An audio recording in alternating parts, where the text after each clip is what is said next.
Well, the president's winning agenda gaining even more steam ahead of 2020 because Democrats have no economic platform. Issue after issue, the Democrat Party has never been further outside the American mainstream. High taxes, high crime, open borders. We're now the #1 economy anywhere in the world, and it's not even close. So can anyone beat President Trump if the economy stays this strong? Here to debate, senior policy analyst from the Independent Women's Forum, Patrice Onwuka, and Virginia House Delegate Mark Levine. Thank you both for joining us this morning. Good morning, Heather. So let's take a look at these numbers. Let's break down these booming economic numbers. 3.2% growth in the first quarter.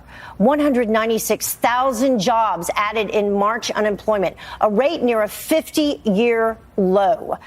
So, Mark, what about that? I mean, that's good news. Well, it depends on people's paychecks, right? I mean, the question is, are your health care costs going up?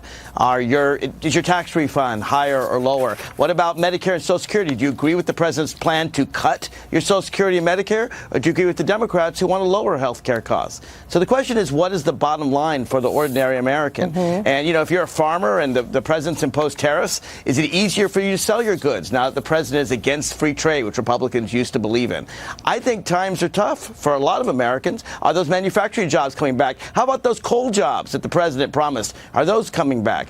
What is the bottom line for Americans? And I think they'll see that they don't want the massive debt. Remember, Republicans used to care about debt, the Tea Party? And now they've doubled the Obama deficits. I understand that gives some Saudi billionaire a tax cut. But how about your tax refund? So was it higher or lower? Patrice, perhaps that's an indication of some of the points that Democrats are going to try to take in this time where we have this economy that is booming.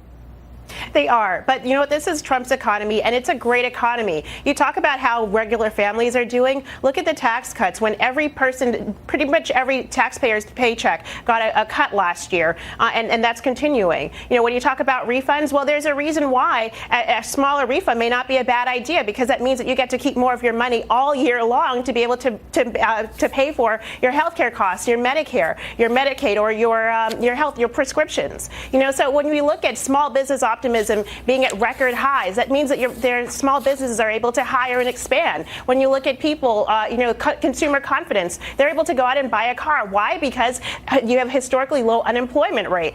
So, you know, for women, for minorities, so people are able to leave their jobs and find a new one. And by the way, wages are actually rising. So when we talk about how regular people are doing, I think they're actually doing really well. And Mark, when you talk about taxes, you know, we have Bernie Sanders, we have Elizabeth Warren out there talking about raising taxes as part of their platform.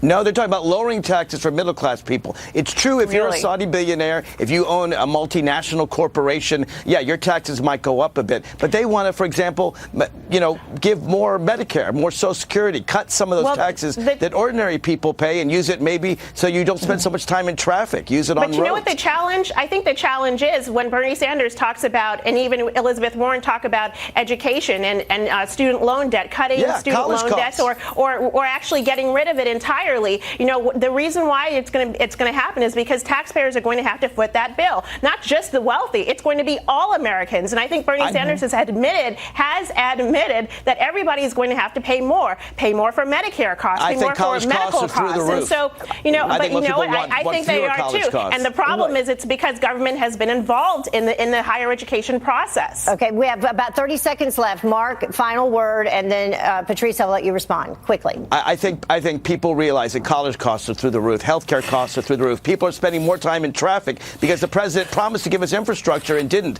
He's now cutting Social Security and Medicare where he promised not to. He's broken his word to the American people. Patrice? Well, and when you look at why healthcare costs are so high and why higher education is so high, it's because of government. The president has wanted to get government out of our lives, out of these big industries, so that the private sector can deliver better options, more choice, and at lower cost. And I think Americans appreciate that. All right. Thank you both for joining us this morning. We appreciate it. Thank you. All right. Have a good day.